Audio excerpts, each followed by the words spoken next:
box guy? The box guy. Yes. I'm a little skeptical about how much could come in a box, but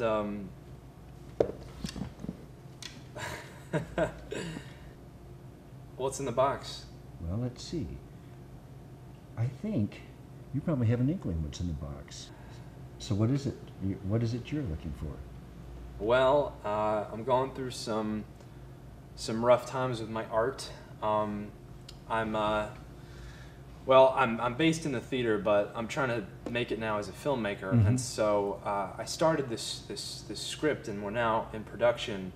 I wanted to do something about typecasting for actors, and then it sort of became more this thing about identity. Well, what I chose to do was, it centers around this actor who he gets recruited by this agent who thinks it's this great idea for the actor to specialize in playing only one kind of role, and that one kind of role is the devil, Satan, Diablo, the whole bit. And so, you know, the actor, of course, he starts getting these roles, and it's kind of funny, it's kind of sad, it's kind of dark, it's kind of weird, but it's really strange for me, especially because the actor that I originally wanted to play this role, he kind of got cold feet. He didn't want to do this. There was too much weird energy surrounding the project, so I wound up stepping in, you know, because I've kind of got the goatee and the devil look and everything, you know, and I know, right? But ever since I took this role, I started the project, this darker energy's actually been following me. Like I've opened something up to start attracting the darker energies. Have you considered playing against type? Against type. Yes, you know, you get more texture, I think, if you play against type. For instance, an evil person is perhaps a lot more evil if he doesn't sound evil. I mean, in reality, are evil people really the ones that go around going, no, not really. They don't do that. You know, right, it's cartoony. In films, a villain who is urbane, witty, and charming while he talks about vivisecting your girlfriend is a lot more frightening than somebody that's overtly evil and histrionic. So that's the stylistic sort of external choice, but yeah. I guess the idea is inside this character still has to be evil, still has to be the darker energy, and that's not what I want to be. But yet I've somehow chosen to manifest this in a creative work, and it's bleeding through into my life. And let's see, you're a victim of the method acting. You know, the people who, you know, the Daniel Day-Lewis, people like that, who go into something and that's who they are until the project is over. I mean, when he did There Will Be Blood. There Will Be Blood. Yes, he was that character from the time he set foot on set till he left. He was not a pleasant person to be around, which is, I think, something that American actors do more than anybody else, because they've found the method to be the answer. And there's more than one answer, you know.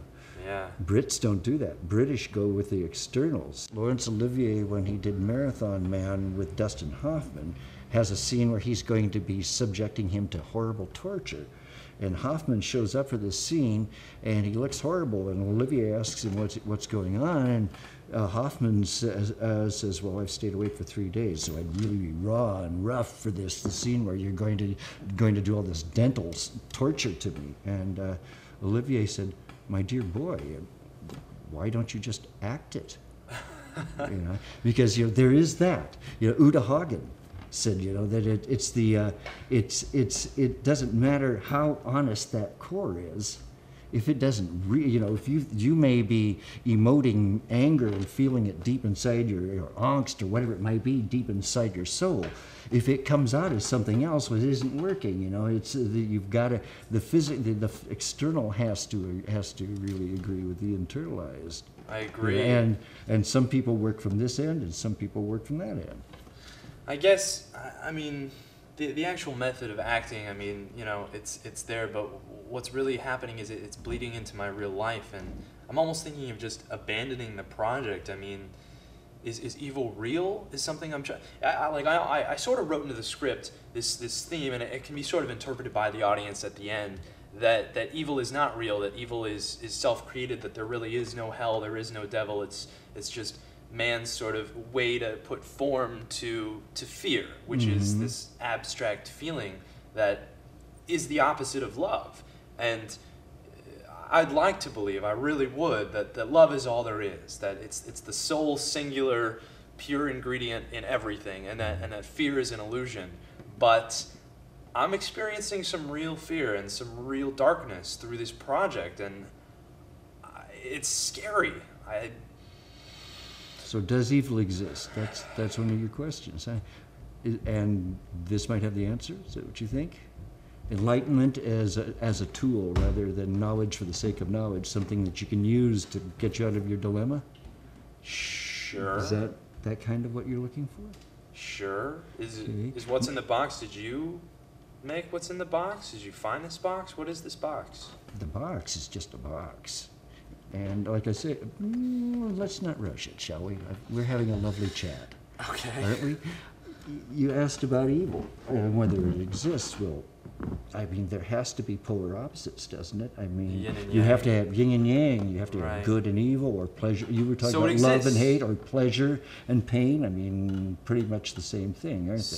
So it does. It has to, in order for love to exist, there has to be fear, there has to be evil for there to be good. There has to be, for there to be hot, there has to be cold, that sort of thing, yes. And until you reach the heat death of the universe, entropy, where everything stops. But Okay. we Well, hot don't and have to cold concern are- ourselves with that.